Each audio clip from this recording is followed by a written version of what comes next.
Thanks, Paul. Hi, I'm Rick Booth. Welcome to a whole new season of wood carving. We're here at Silver Dollar City near Branson, Missouri for their National Crafts Festival. Come on along. Over the next few weeks, we'll have a chance to talk with wood carvers from all over the country. People who have gathered here for one of the major carving events in America. This is the heart of the festival.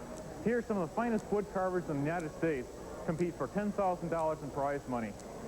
With so much at stake and so many beautiful carvings, judging can be a real challenge. Wood carving expert Ron Kahn is going to tell us a little bit about what judges are looking for. Hi, Ron. Hi, Rick. Ron, I understand you've judged a lot of these carving shows. Can you tell me a little bit about what the judges are looking for?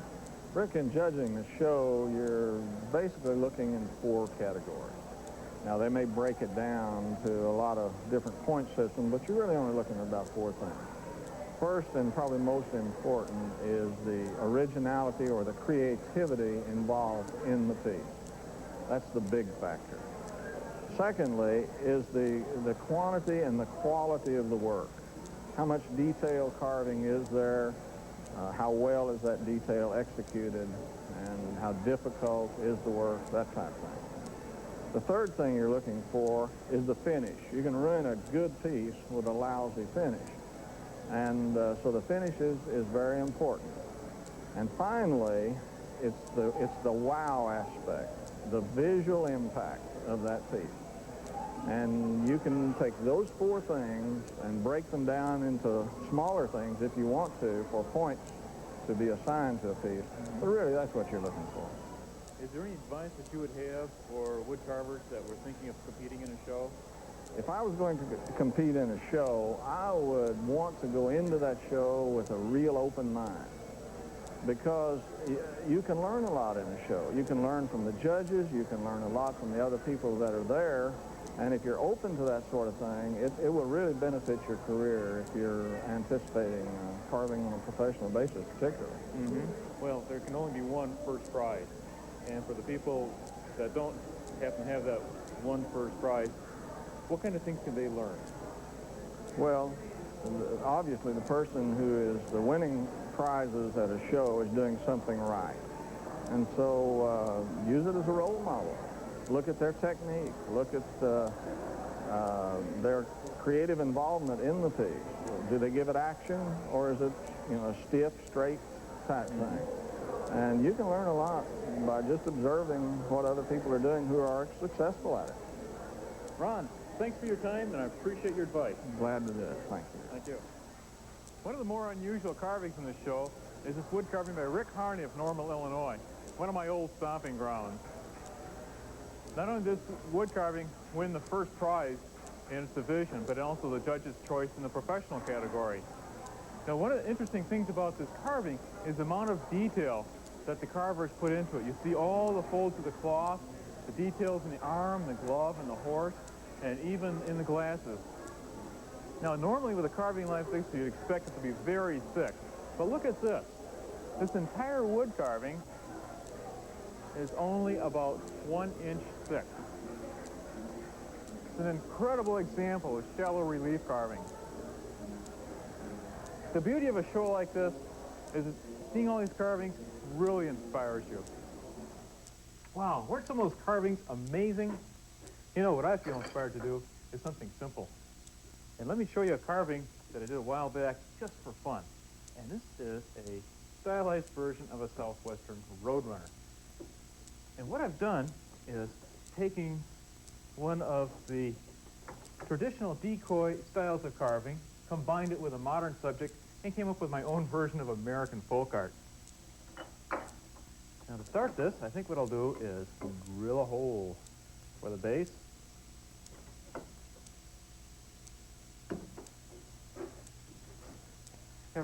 I spent some time out in Tucson, Arizona for a few years and really got into Roadrunners. They are so crazy. And that's just how they look. They'll be kind of standing around with their tail up in the air and their head up looking around. And then they'll put their head down, their tail down, and take off. They can run up to 15 miles an hour. And even faster in short bursts. I think that'll hold it. They call them Roadrunners because back in the days of the pioneers, they used to run ahead of the wagons in front of the road. They do it in front of cars, too, now. They have to run a little faster, though. Anyway, I remember a lot of times driving down the road and having some silly Roadrunner jump right out in front of the car and go charging off, zigzagging down, back and forth, right in front of you. Silliest thing. But you know, people watch out for them. People are careful with their Roadrunners.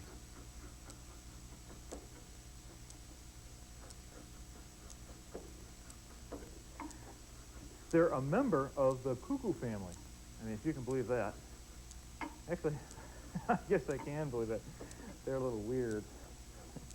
And they nest in small shrubs. Now out west, all these small shrubs have thorns, so they'll nest in like the cholla or the mesquite. And they'll line their nest with just about anything they could find. Old feathers, bits of paper. And they also are meat eaters. They'll eat just about anything. They'll eat rodents, grasshoppers, bugs, scorpions, rattlesnakes, you name it. If it moves, the Roadrunner will try and eat it. Of course, there's not much out in the desert to eat, so anything that is smaller than Roadrunner is probably fair game. It's a pretty tough place to make a living.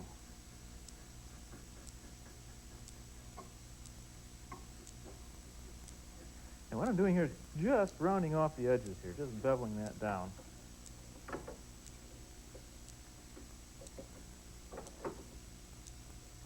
I remember one of the first places I lived when I was out west.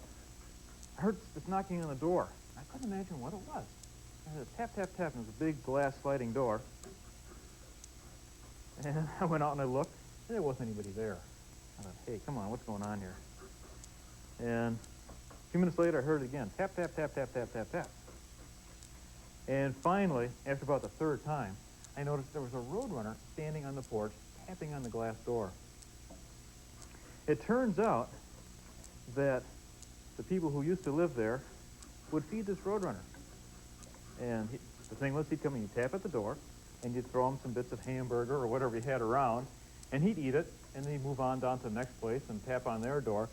And he had quite a little bit of a route going. So they're a very enterprising bird, too. But as I say, what I wanted to do was just kind of combine this tradition of decoy making, because this is in a style of sort of a old 1800s flat decoy standing on a stick, and they do shorebirds this way. And I wanted to combine it with a Roadrunner. And that's what this new series is going to be all about. We're going to be focusing in on contemporary American wood carving. And we're going to be showing how wood carvers in America are on kind of the cutting edge of carving. And that's because they've taken a lot of the traditional techniques, combined it with new ideas, new technology, and they formed a hybrid of carving that really isn't duplicated anyplace else in the world. In America, we've got the tradition of people who have come over from Europe, and there's been some hybridization of the old traditional techniques with new ways of doing things. We've got our own Native American carving. And in many ways, one of the things that makes carving in America really outstanding is people are more free to experiment in this country. We don't have a lot of real strong centuries of tradition in carving like they have in Europe, and people can be more free with what they make. In this series, we're going to be visiting some of the top carvers in the country. We'll be visiting people like Fred Codgelow and Desiree Haney, Harold Enlow, people who have won international acclaim for the new and innovative ways that they've applied their technical expertise to carving and come up with award-winning projects. So I find it very exciting about carving in America. Very, very exciting.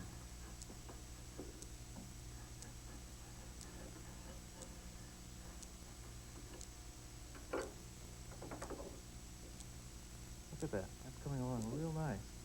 This is a great project because you can just plain have fun with it. Of course, that's what I think is one of the most important things about the way we can do carving in America, is we can just go out and just do it just for the fun of it. And that's why I like this project. You know, it's just something you can relax, you can enjoy, you can get into the feeling of the tools as it goes through the wood. You can have fun, you can change it around if you want. If you get into an area here and you say, well, actually I'll make it a little different or something, you're perfectly free to do that.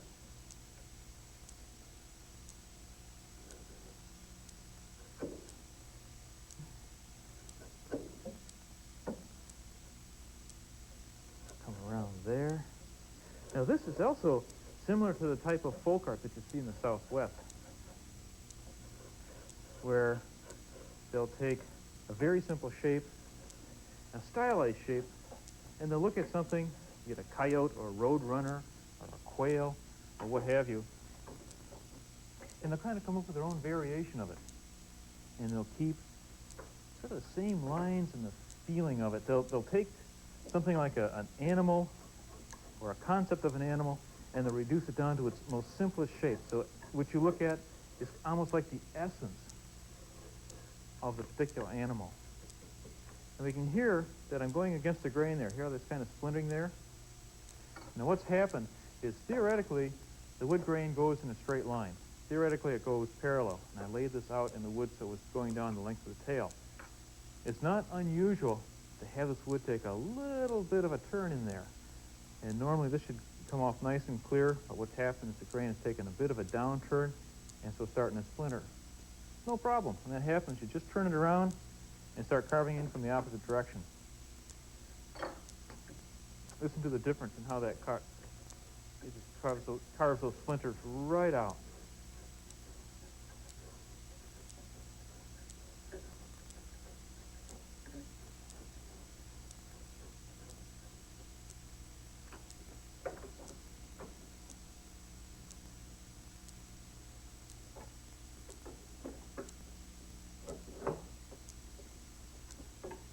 There we go. I'm going to bring the tail in just a little bit on this guy.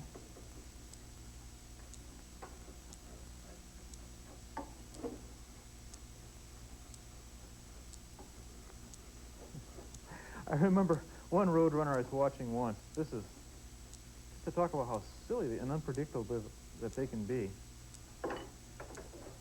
I like to do a lot of bird watching and looking at the nature wherever I happen to be. And I remember looking out in the desert, and I saw this one bird, and I couldn't figure out what the heck it was, because it was all big and fluffy. It was real early in the morning. It was dawn, and the sun was just coming up. It usually comes up about 4:30 sometimes out there, some ungodly hour. And I saw this thing. I thought, what the heck is that? It's a bird, a fat-looking bird on the ground. It didn't look like a quail. It didn't look like anything I'd seen before. And I was watching it. And as soon as the sun hit this bird, its feathers leaked down, it turned into a Roadrunner and took off. So he just had his feathers all fluffed up because he was chilly in the dawn. And as soon as he warmed up, he just slimmed down, and boy, he was out of there.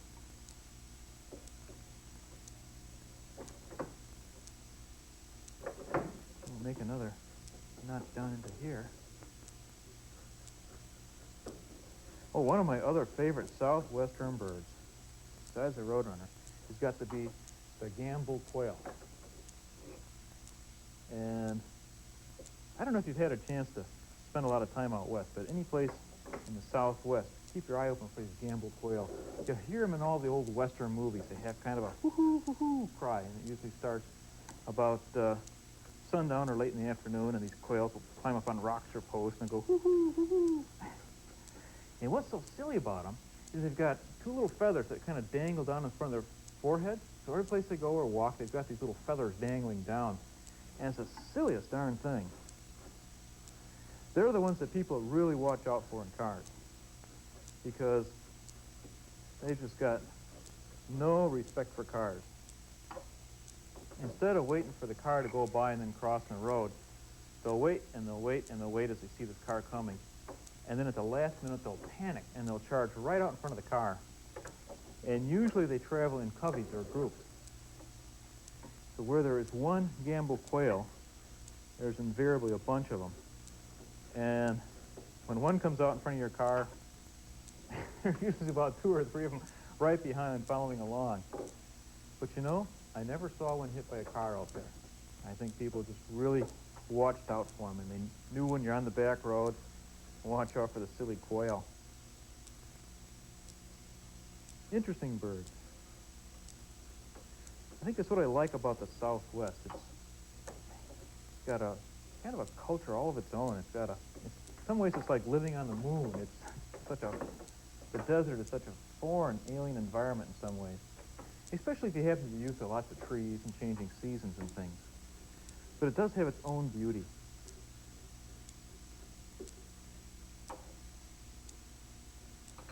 I've been reading some of the books by an author called Tony Hillerman, who writes about northern Arizona and up in the Four Corners area, around Shiprock and the Navajo Reservation area. And in his stories, he has such a great way of bringing out the spirit and the beauty of the Southwest. It's just a joy to read his books. He really has a very nice way to it.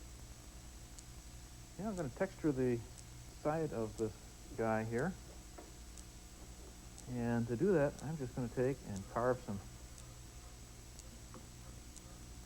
lines in here, just to give it some texture.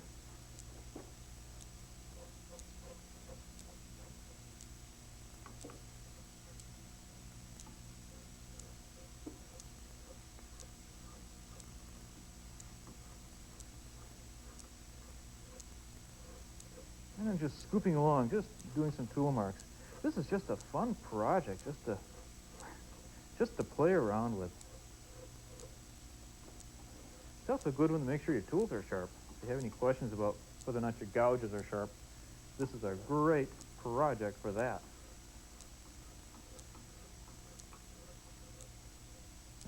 A little bit against the grain there. Well, we'll just turn it around. And we'll come at it from here. One of the tough things about being in the Southwest, if you're a wood carver, is there isn't a lot of wood to carve. And some of that wood is awfully tough. I remember seeing some beautiful things carved from mesquite wood, which is a very beautiful dark wood, but it is hard as a nail. Then they have something called ironwood, and you can imagine what ironwood is like. It is a nail, practically. It is really hard to work.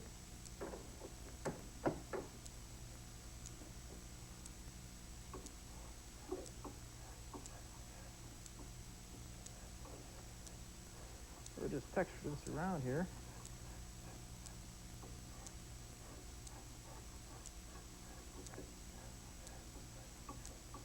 And I'm just making a pattern of sort of tool marks just coming along the side here, and just for fun. The thing is, from a distance, these will give the effect of feathers. They will break up the surface.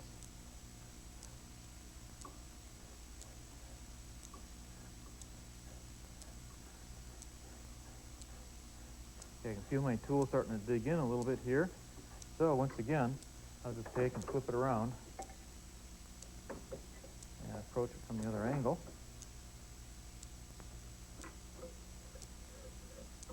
If you ever get out to Tucson, make it a point to visit the Arizona Sonoran Desert Museum. Great place out there. It's out west of town, out in the Sonoran Desert, and it's kind of like I guess you'd call it a zoo, but the places they have the animals are so closely matched to their own habitat that it really gives you a chance to, well, see the animals in a comfortable surrounding. They don't look at all like they're in any kind of a cage. They're in these neat little man-made canyons and pens, water pens. Like, there's a great otter pen there. If you happen to like otters, one of the best looks I've ever had at otters there. And then you have a gallery where you can walk down below the water level, and the otters will swim right up to it, and you just play all day long. You really are having a good time.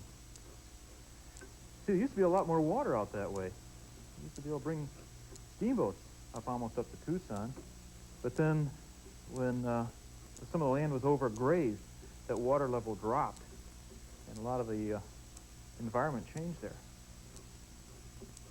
Very fragile environment, very fragile ecosystem out there, and it's one of those things that people are learning to have a little more respect for now.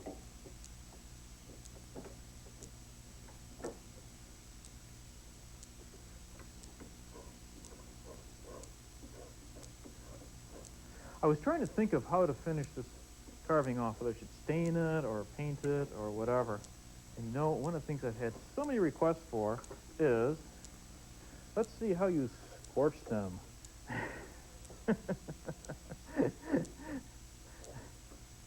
And for those of you who haven't seen the traditional scorching of the wood carving, we'll have to do it again today. Let me show you what I mean. We've got this guy just about finished up here. And, oops, one more thing I've got to do here before I forget. I've got to give him wings. No problem. I'll just take my macaroni gouge and incise a couple of lines here for his wings.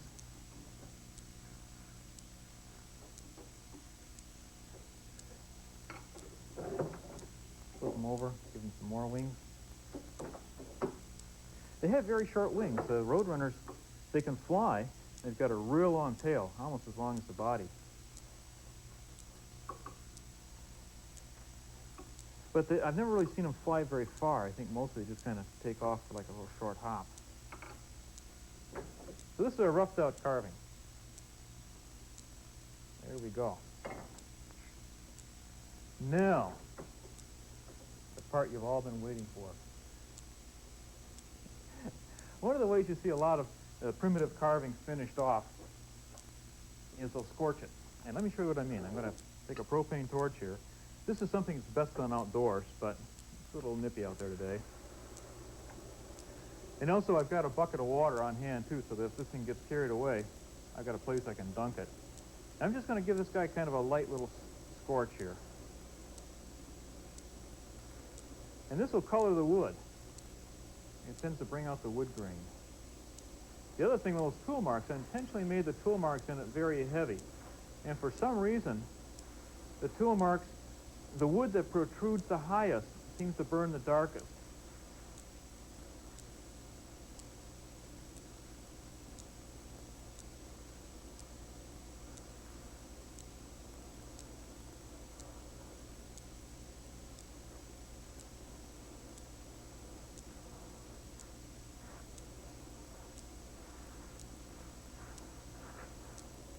Now, let me just turn this guy around.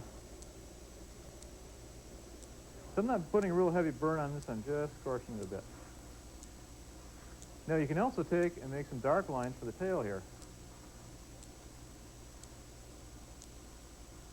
You'll see this effect done on carvings that show up in Mexico and some places in Africa, a lot of places along the equator. And there we go. That's all that is. We'll give him a couple of eyes here. For the eyes, I'll just take, I've got a couple of brass upholstery tacks.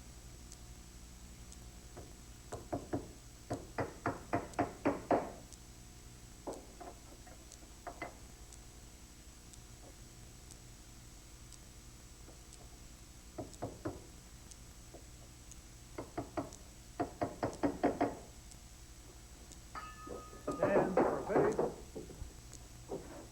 we're done with that anyway. I drill a hole in a piece of firewood, put a 7-inch dowel in there, and instant Roadrunner decoy. Yay! I love it. Now, if you want to know what these birds really look like, let me show you one that I made a couple of years ago. That's a little more realistic style. And this is what they really look like for real. But you can see how long their tail is.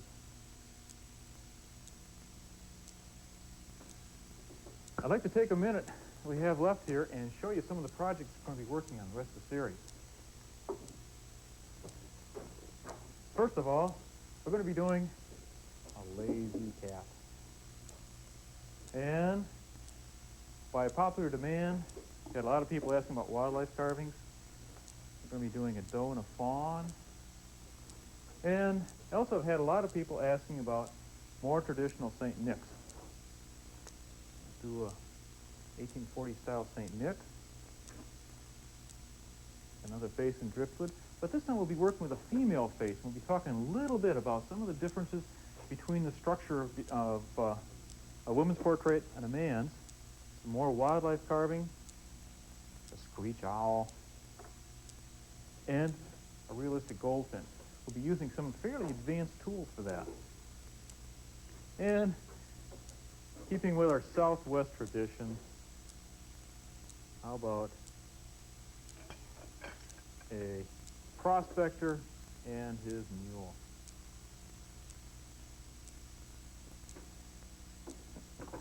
And that's what we'll